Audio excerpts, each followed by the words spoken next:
I got something on my mind, our quicksand's running out of time. You've been living it up, living it up. She wants you on the phone, but you won't be coming home, so I'm giving it up. Hi, welcome to the show called Inspire from Reality. Inspire from Reality is inspired from real people around me. When I moved to Australia, I was a working woman, okay? And then I became a mom, a stay-home mom. I was involved with so many women all around me who inspired me daily. But as I started becoming entrepreneurs, as I started growing my business, I came across women, those who I feel sometimes will have 100 hands and their mind can work in multiple space. But these women actually exist within us. Let's say our first guest today. She has 21 years of experience in IT. But that is not what she does alone. She helps multiple NGOs. She's a part of Sarojini's NGO too. And she has her book published by Haman Foundation, Beyond Boundaries. She has multiple recipe books published. On top of that, she is co-founder of Fingerprints, which works with kids on STEM-based activities, art and craft based on STEM-based thing. As well as she is Mrs Australia Finalist 2024. She has multiple awards in her basket. She has been winning awards. She has been giving back to community, being volunteer, being so many things together. As well as she's a mother of two boys. Can you imagine? All these things. Whenever I meet her, I'm so inspired from her. I always ask her, how do you manage so many things? Where does this energy come from? When I dip into the conversation, you will come to know where all this started and how these small things has inspired her to be what she is, and she's inspiring all of us. Let's welcome Uthra. Hi Uthra, how are you? Hi, thanks Alka. I'm doing great. Welcome to the show. I'm very happy that you agreed to come. Thank you. In fact, I should thank you for the opportunity. It's been a pleasure here. I've heard so much about you, so I'm glad that I've been one of your guests. So, Uthra, let me start with this. How would you like, see, I will introduce you, of course, in the start, but how would you like people to know you? You do so many things, right? So, how do you define yourself? Well, yes, I do so many things, and I've been fortunate enough, thanks to my parents and my upbringing and my family. I'm just a bit of my background again, more in terms of the professional front. I'm in IT.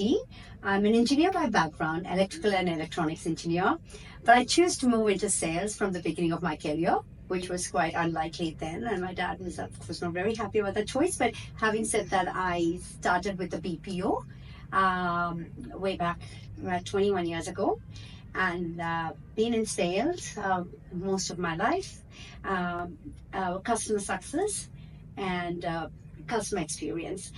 Various organizations in cybersecurity, again, customer success, CRM, HR solutions. Well, apart from that profession, I love being in front of the camera. So even during my college days, I started with emceeing, modeling, being on small TV shows when the TV concept of different channels came up. I did get offers, so I did that. I love cooking. Health and nutrition is one of my passionate areas. So I participate in cookery shows. So that's a part of me, which is where that whole health and nutrition and being on the stage, being on the ramp as a model. I've done 2 short films in the last 1 year. And yeah, so there's a couple of things more from the fun perspective I do, right? Modeling, and I was a finalist for Mrs Australia Legacy International 2024. And yes, and way back in my college as well, I won a beauty pageant. That was Miss Road Track India. I was a runner-up there, but yes, it was all fun. And then it comes more in terms of the other passion I have, which is community service. So I do work with a lot of NGOs, and I do, apart from collaborating with them, being a part of them, I'm a part of Empowered BWB, which is, Tia Gorin is the founder of it. And I work closely with the editor of She Magazine, Alpana Srivastava, as well. They too were responsible for, when I started my journey here in Sydney, decided to come to the community, they both gave me a great platform to work on. So yeah, I work with them. Saruni Roy Foundation is the other organization I work with. Herman Foundation. And the other thing is because my parents were always into, apart from their full-time job, they did start a business. They were doing a lot of other activities. So I love promoting entrepreneurs and small medium business. So I do modeling for them. I do promotions for them. I love networking. I would say that's my USP. So I like helping people, connecting people, especially when it comes to events. So some of them do tell me as an event organizer as well. So yeah, so to summarize, I do modeling. I started a bit of acting. I do community work. And then, yes, those are the things that I do. So, if I summarize, so you're beauty with brain, and you are compassionate, and you are empathetic. Thank you. I think that is what I will summarize you as. Thank you. That's nice of you. That's kind of you. But saying that, I mean, a lot of people don't know that you have two boys, right? Yes. And you are a model. Yes. How do you even do that? Like, really, you have a family. Let's get into deeper conversation. How do you decide to move here? Yeah. I know your mom had been through so many things, Yes. and we would like to know about that. Yeah. And so touch it as like how your mom went through the journey of her cancer, and then Right. how did you decide to move over here, and then how do you manage to do home, kids, husband is not less than a boy, right? For you. Yes. So you have to baby him, you have to pamper him too. So how do you do all these roles and yet fit into community, modeling, job, everything? It's like like a Wonder Woman. You have a magic wand around you. I think thanks for that. Really kind of you to say that. And yeah, I'm glad a lot of people in the community have really accepted, and they work with me and collaborate, and I get the same kind of comments from them as well. So I'm grateful. I'm happy that it's happened in a very short span of being here. It's been great. So, but just to answer your question, how do I do it? Well, in terms of the community work, or collaborating with people, helping people, because I think it's a lot to do with my upbringing. And my grandmother, she being the eldest of 3 daughters, and when her father passed away, who was the village head, so she took over and she was the head of the village. So the kind of, and she helped a lot of families as well, a lot of women. I think that hearing stories about how she did that and how I've seen her do that, I think that helped me and my family, my sister, everybody. We grew like doing a service, helping someone. It's just a part of your life. It's just like a day-to-day routine. That's how we grew up. So we didn't see that as something additional to what we do every day. We just grew that way, like, right, doing all of those. My mother was working for National Association for the Blinds. She worked with them for about 25 years. And yeah, so our school holidays, we're going and sitting with her and helping the students there do exams and work with them. That was a part of our school holidays. So that's how we grew, right? And they were educating people while they were working. They were trying to set up businesses, start off. They did everything multiple. So what we learn as a child, sometimes it's, and most of us would agree to it, right? Verbal communication, non-verbal communication, I think we learned through those non-verbal communication, which was happening in terms of understanding all of that, right? So that is one. So that's how I thought it's just normal to do all of it. And two, mom of 2 boys, I think it's a big responsibility as well, because as I learned from my parents, as a lot of kids learn from their parents, my kids will learn from me. So end of the day, it's like we have so much to give. Giving is such a blessing. And if we have that, even not necessarily has to be a materialistic thing, but even making someone stay happy just by smiling at them, spending time with them, those kind of things, that's what kids pick up from parents. That's what kids pick up from people around them they love. So when I leave the world? What's the legacy that I leave behind for them? I know this is very, a lot of them say this, but as I grew, I realized, yeah, that's actually true. I understood what's the actual meaning when people say, I leave the world, I leave a legacy behind. Now, not necessarily it's for the entire world, but for yourself, for your family, for your children, for the people around you, just your near dear ones, your community around. That's like a little drop that you do, but it has a ripple effect. Right? True. So those kind of things. So when you think about it that way, I think you get that energy, you get that interest and passion to do it, and all of us are gifted with it. It's just that we then make choices as to what we do and what time of our life we do it. So with me as well, I was doing a lot of things even before I got active in this community a year and a half ago. But I I always wanted to reach out to people, though I would do it in small communities, at work as well, empowering women and talking to them, empowering friends around when they go through trauma. But I wanted to be there, and I said, this country, again, it invites it's so much to do with multicultural. People from all the background come here. They go through ups and downs. So the message I took from my mom surviving cancer, while she was a busy mom, she was an entrepreneur doing a lot of business along with my dad, setting it up, managing us, and a bigger family. Like a lot of other Indian families, we are a very big family. So she would take care of all the siblings as well. So doing all that, I was like, I can do it as well. And then that came when she was shattered. We were shattered when she went through cancer. And my sister being abroad, she was going through trauma. She was expecting parents to be with her, but it didn't happen at that point. So when we were going through that trauma, how did I handle that trauma? How did my family handle? I wanted to come to the community, share that with people who are going through that, and especially here, when a lot of them leave their near dear ones back home and come. I wanted to help and reach out to them. So that's how it began. And one was a lot of messaging that came through that trauma that mom went through, how she survived, how did she cope up from and look at the positives within that negative situation, how did she focus on herself, which was self-love, which we talk about now when we don't realize it then, those kind of things, and how as a young lady or girl, I handled it being someone who was always pampered and emotionally dependent on people. I had to handle that situation all alone. And the other messaging that I wanted to come was the men's mental health that I work on now.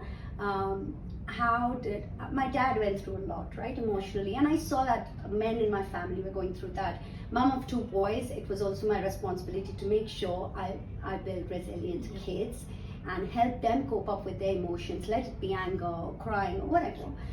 So I said, that's the other part I really want to work on. So that's how I came to the community.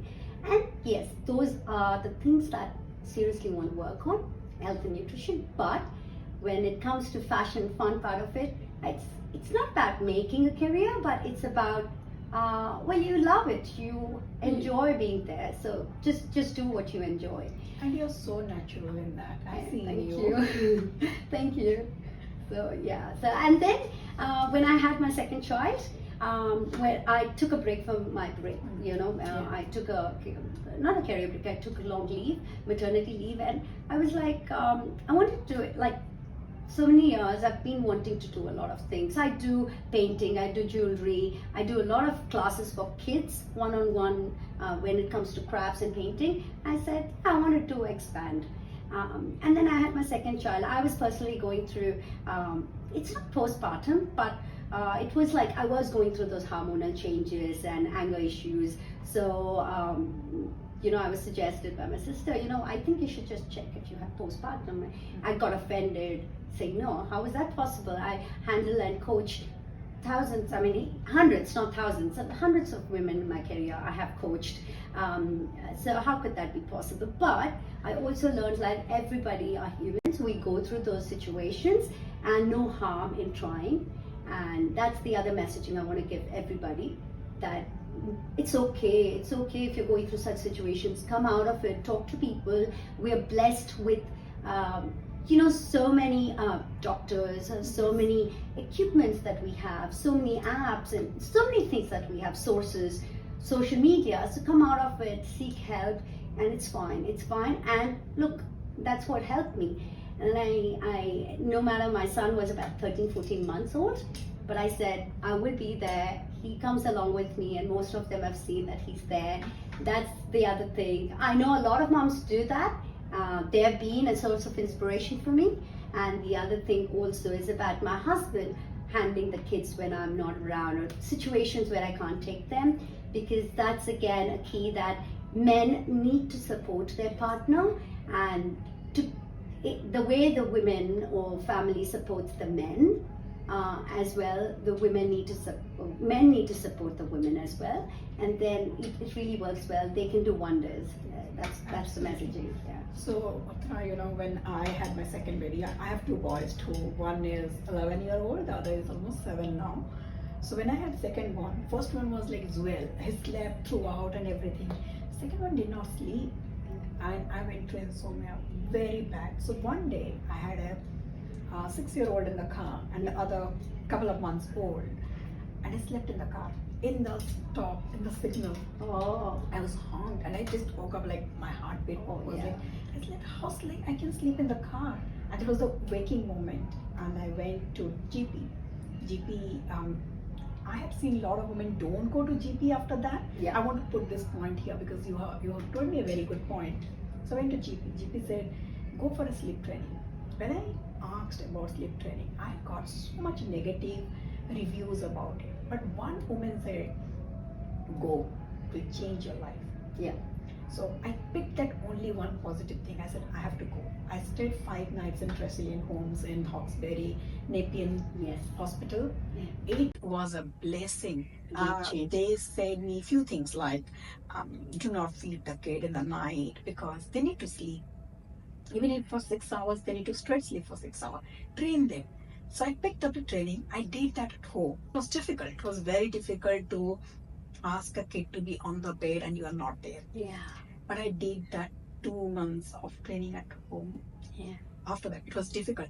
Your kid is crying, your heart is breaking. So many things was there. Right. But that 5 days and 2 months changed my life. Today he goes to bed, whatever time, 8:30.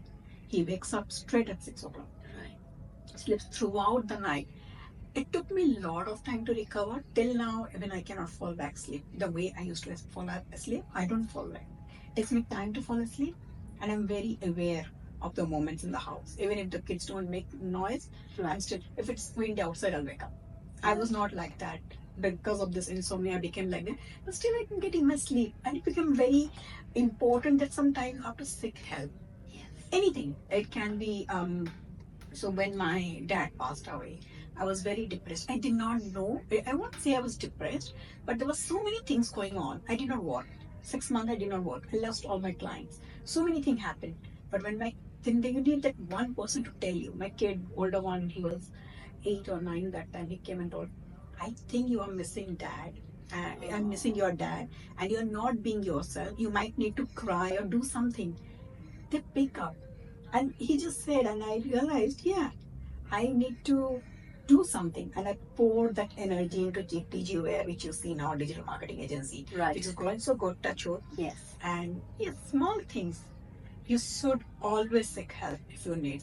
Right. I totally agree, and that's good that you mentioned that point as well, and your experience, because not everybody comes forward to share that kind of experience, saying, oh, okay, I have not done that in the past, or maybe, I wasn't that good, but I'm improving. But that's important, right? And we all know, no matter how much we say, oh, I'm perfect, I'm too good, but all deep inside, we know we all have that areas of improvement. We need to work on it.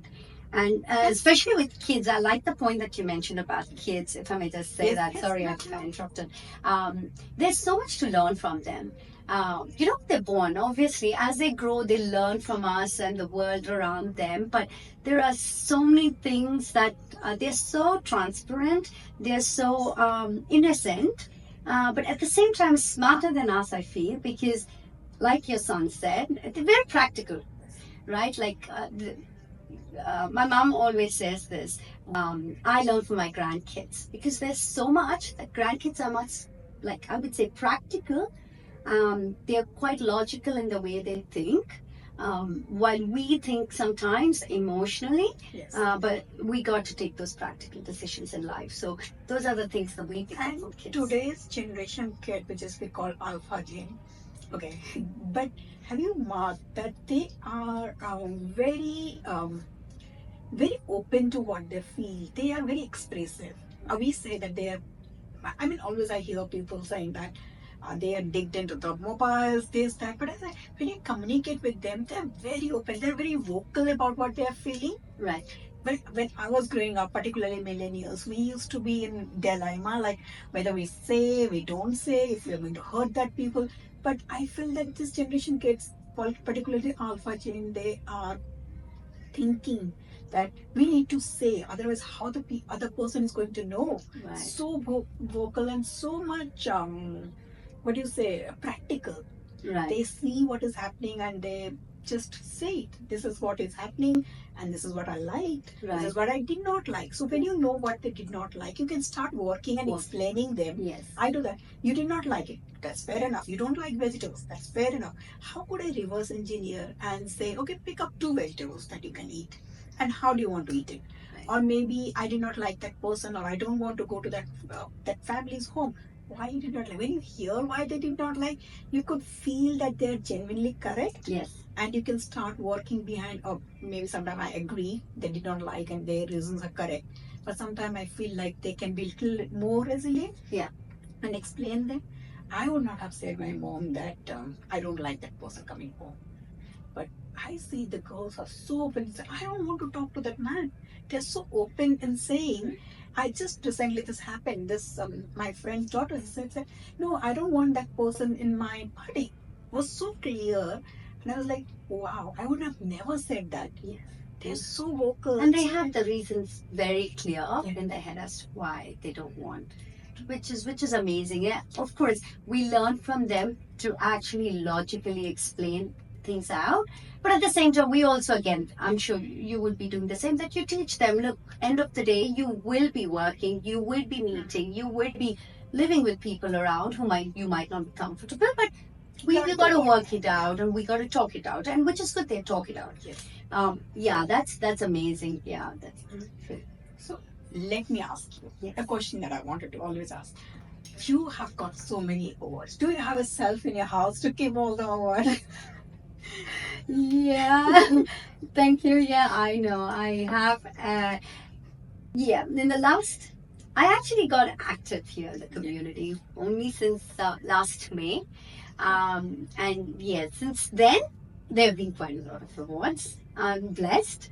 I've been nominated for many as well, like the Blacktown Multicultural Award, Women of the Year Award in Blacktown Council for 2024, for Saroni Roy Foundation as the New South Wales Volunteer nominee for 2024. Yeah, Harman Foundation has also awarded me. So yes. We work together in, empowered women in business, and then C Magazine, we and Harman Foundation, three of the things that we say in common. Yeah.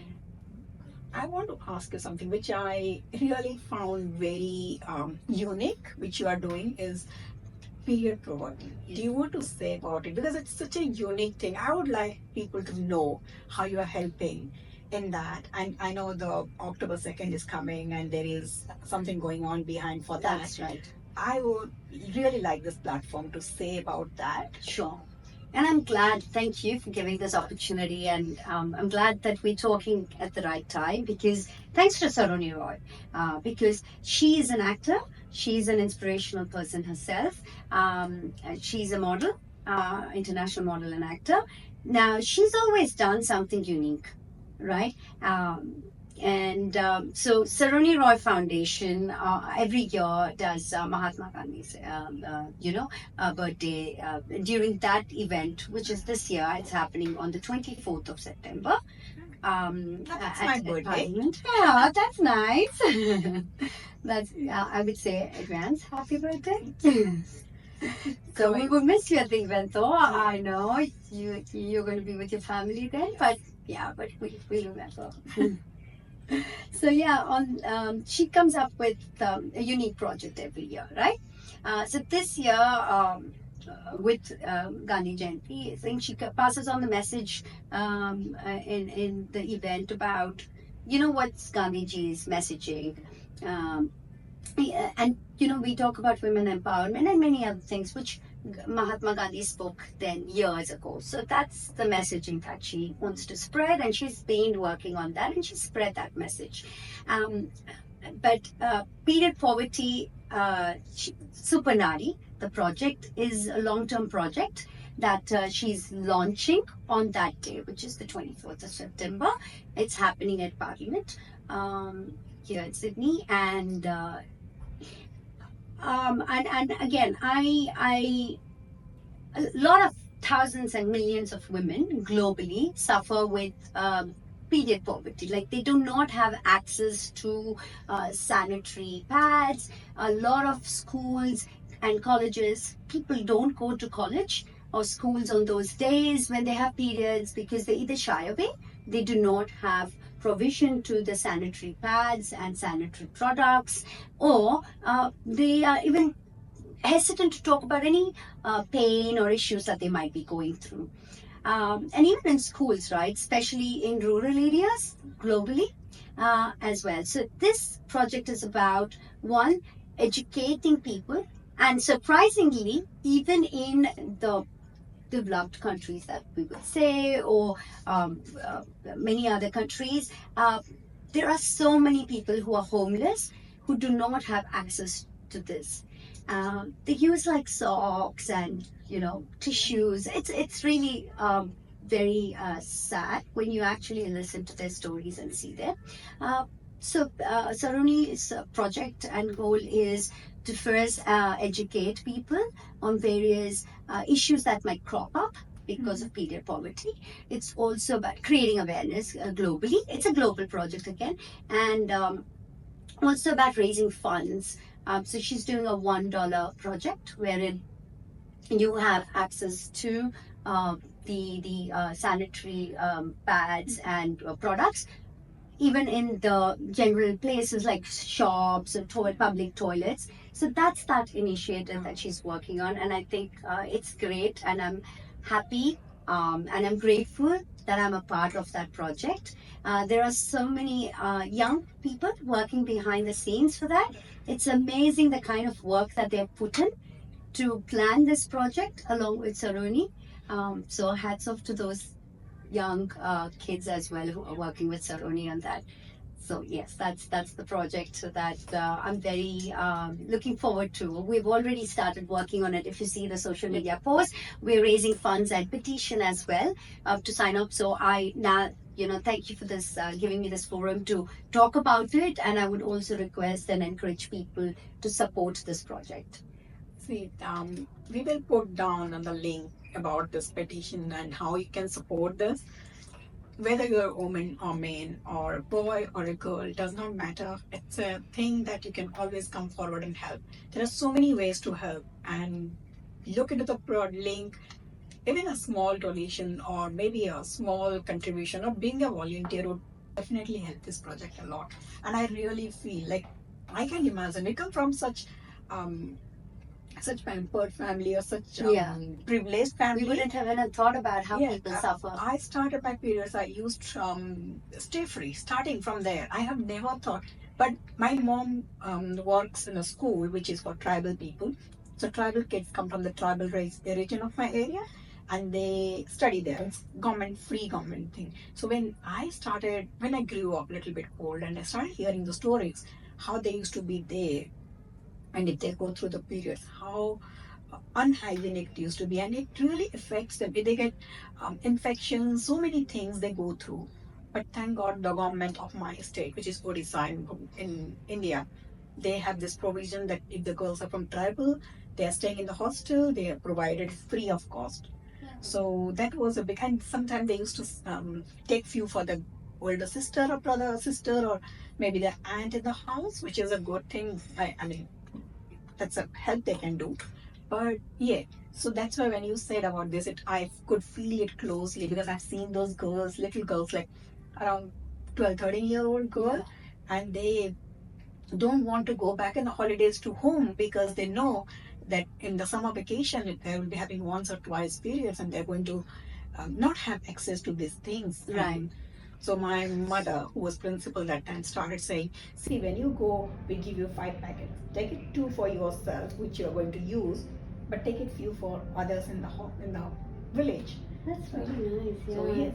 Yeah, and as I said, it's that's the other awareness which Saroni wants to create, which is it's not just the women should be talking about it and coming forward, or it's not a hush hush taboo. It's a taboo topic again. But no, there's nothing to be. It's like just like having a baby, right? You talk about it, and it's all about that. It's also about the Even as a mother Yeah. of boys, the first thing I taught my boy was I told him what is periods, and I told him never to laugh at any girl if you see the stain. Take out her jacket, be the hero of the movie, give them the jacket, or just ask anytime you see your girlfriend or tomorrow. Anyway, like me also. Now, if I'm having my period, they come and ask, can I give you the hot water bag? I told them how to take care because that time is you're hormonally so different. Yes. It's that we need to, when we are raising our boys, we need to teach them that this is not a hush hush topic. It is a topic where you can come, step forward and take a step to maybe just give a hot water bag, maybe just make pasta that night. Absolutely. Or just khichdi, it's any porridge, anything, wheat picks, just eat the wheat picks and be with the woman. Ask them, are you in pain or something? Right, right. Yeah, absolutely. And that's nice you're doing it, right? Because a lot of us, to be very frank, I've had friends, I've had people who are really, really, what do I say? They've traveled around the world and they are doing the best of work and jobs. They're quite outspoken, but when it comes to periods, they might not be educating their children, the boys. They do not talk about with their co-workers saying, hey, you know what, I'm just feeling a little sick because I have my periods. No, they would say, put a sick leave because they've got fever. No, just talk about it, you have periods. It's like having a baby. When you're pregnant, don't you say that, okay, I'm pregnant. Or you have a cold. It's just like anything else. It's not a problem as such, but it's a natural process in the body, right?